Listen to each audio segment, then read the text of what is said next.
Hello guys, welcome to my YouTube channel Support Material Math. Please subscribe now. Hello दोस्तों, तो आज का प्रश्न हमारा रहेगा कि सभी दशमलव संख्याएं होती हैं, क्या होती हैं?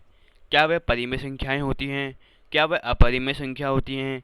क्या वे वास्तविक संख्याएं होती हैं या फिर वो पूर्णांक होती हैं? ओके, यहाँ पे चार ऑप्शन हमें दिए हुए हैं और चार ऑप्शन में से एक हमें यहाँ पे चुनना पड़ेगा कि जो दशमलव संख्याएं हैं वो क्या होती हैं। ओके, तो आप समझो कि दशमलव मतलब होता क्या है।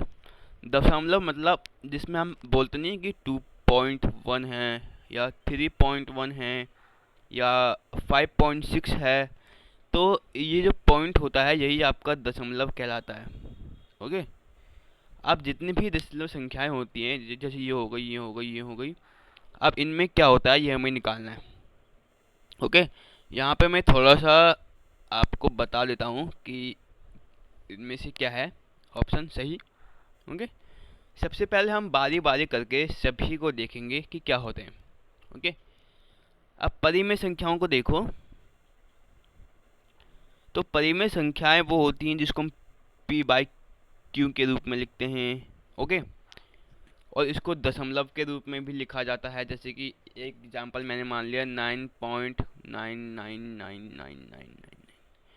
इसके इसमें क्या होता है परिमेय संख्या में कि पॉइंट के आगे जितनी भी संख्याएं होंगी वो समान होगी। ओके, ये होता है परिमेय संख्या में। अब यदि मैं इसमें अपरिमेय संख्या की बात करूं, तो अपरिमेय संख्या में क्या होता है,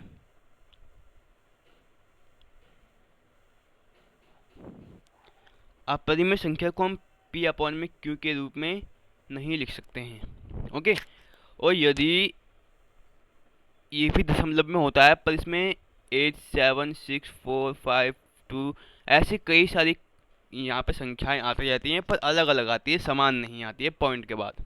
ओके, तो इनमें ये होता है अपरिमेय संख्या और परिमेय संख्या में दशमलव आता है, और परिमेय संख्या में जो है पॉइंट के बाद जो है समान संख्याएं, उनमें जो समान नंबर आते जाते हैं, समान संख्याएं आते जाती हैं, जबकि अपरिमेय संख्या में पॉइंट के बाद अलग अलग संख्याएं आने लग जाती हैं। अब देखो वास्तविक संख्या, अब आई वास्तविक संख्या। वास्तविक संख्या कौन सी होती है? वास्तविक संख्या वो होती हैं जिनमें परिमेय और अपरिमेय दोनों उपस्थित होते हैं। ओके, उन्हें हम कहते हैं कि ये एक वास्तविक संख्या है। ओके, अब पूर्णांक आपको पता ही है, पूर्णांक में तो बहुत सारे आते हैं, पॉइंट नहीं आते हैं बस। ओके ओके, तो इसका मतलब इसमें सी ऑप्शन राइट रहेगा, क्योंकि अगर जब हम परिमेय बोलेंगे तब भी सही है, अगर जब हम अपरिमेय बोलेंगे हमारा जो है तब भी सही है। पर हम यहाँ पे दो ऑप्शन को नहीं चुन सकते, एक ऑप्शन को चुनेंगे तो वो होगा वास्तविक संख्याएं जिसमें परिमेय और अपरिमेय दोनों संख्या उपस्थित होती हैं। ओके, और परिमेय और अपरिमेय संख्या में दोनों में पॉइंट लगा होता है। ओके, बस फर्क कितना होता है कि परिमेय संख्या में पॉइंट के बाद समान संख्याएं आने लग जाती हैं, अपरिमेय संख्या में पॉइंट के बाद अलग अलग संख्याएं आने लग जाती है, और जो वास्तविक संख्या है उसमें दोनों उपस्थित होती हैं, जिस कारण हम कह सकते हैं। बस इस क्वेश्चन में बस इतना ही है कि इसमें जो है इसका जो थर्ड ऑप्शन जो सी ऑप्शन है वो इसमें राइट रहेगा। ओके, क्योंकि वास्तविक संख्या में परिमेय संख्या और अपरिमेय संख्या दोनों होती हैं, इसलिए हमारा ये वाला आंसर राइट रहेगा। तो उम्मीद है आपको ये क्वेश्चन समझ में आया होगा। Thank you.